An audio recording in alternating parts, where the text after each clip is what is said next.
پھر ان کا ہاتھ یوں دکھا کے فرمایا کہ بچوں کو حلال کھلاتے ہوئے حلال حلال حلال، رشوت، سود، چوری، ڈاکہ، حرام یہ نہیں، حلال۔ بچوں کو حلال کھلاتے ہوئے جو ہاتھ ایسا ہو جاتا ہے اس پہ جہنم کی آگ حرام ہو جاتی ہے۔ لیکن ایک مائنڈ سیٹ بن چکا ہے ہمارے ہاں کہ بس یہی دینداری ہے۔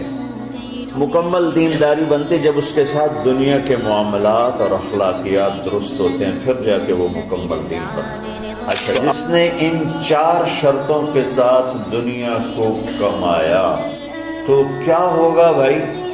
تو فرمایا لقی اللہ یوم القیامہ ووجہہ مثل القمر لیلۃ البدر، قیامت کے دن یہ اللہ کے دربار میں ایسے پیش ہوگا کہ اس کا چہرہ 14ویں رات کے چاند کی طرح چمک رہا ہو۔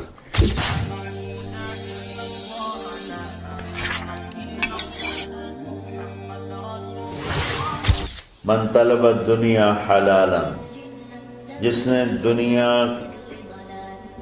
کمائی حلال، کاروبار کیا، نوکری کی، تجارت کی، زراعت کی، کوئی بھی ریڑھی لگائی، چھابا لگایا، سائیکل پہ منیاری بیچی، جو بھی کیا، من طلب الدنیا حلالا، جس نے دنیا کو طلب کیا حلال راستے سے، سعین علی اہلہ، اب بھائی کیوں کماتے ہو؟ کہا جی بچوں کو کھلانا ہوتا ہے اس لیے۔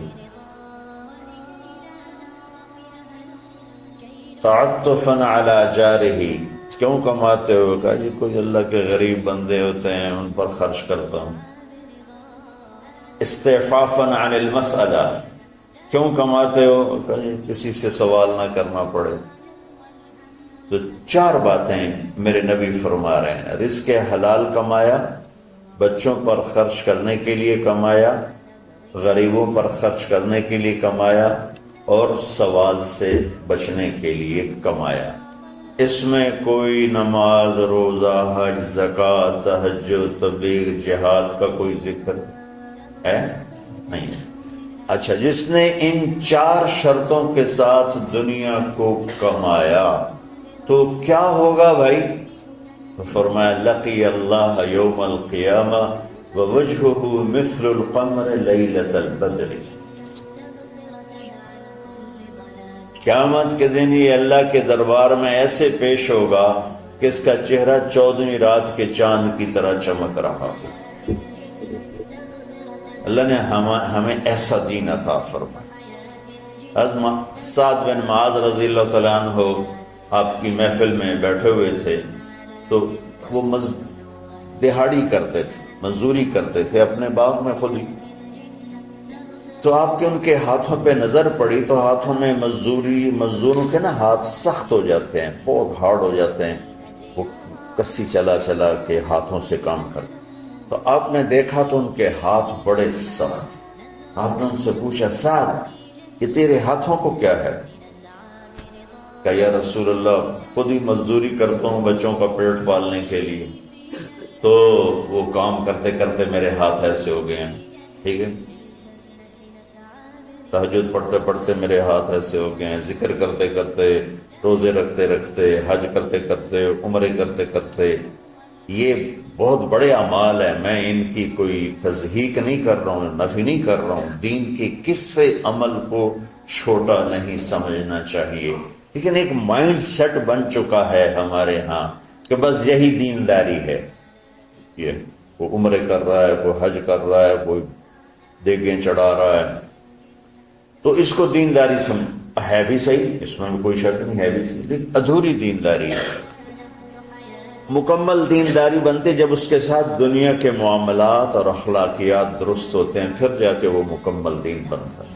تو آپ نے دیکھو میری طرف، آپ نے سعد کا ہاتھ یہاں سے پکڑا اور سب کو دکھا کے اس کو بوسہ لیا، پھر ان کا ہاتھ یوں دکھا کے فرمایا کہ بچوں کو حلال کھلاتے ہوئے حلال حلال حلال، رشوت، سود، چوری، ڈاکہ، حرام یہ نہیں، حلال۔ بچوں کو حلال کھلاتے ہوئے جو ہاتھ ایسا ہو جاتا ہے اس پہ جہنم کی آگ حرام ہو جاتی ہے۔ وَكَذَلِكَ جَعَلْنَاكُمْ، بولو، امتاً، ہم نے تمہیں معتدل، اعتدال والی دنیا امت بنایا ہے، نہ دنیا میں ایسے لگو کہ دین برباد ہو جائے، نہ دین میں ایسے لگو کہ دنیا معطل ہو جائے۔ اس لیے میں نے ایک حدیث پڑھی تھی، آپ نے فرمایا کہ دین میں غلو سے بچنا۔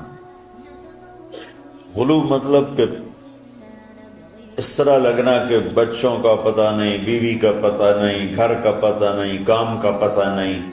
یہ عیسائیت میں تو بزرگی ہے، ہمارے دین میں بزرگی نہیں ہے۔ یہ انتہا پسندی ہے۔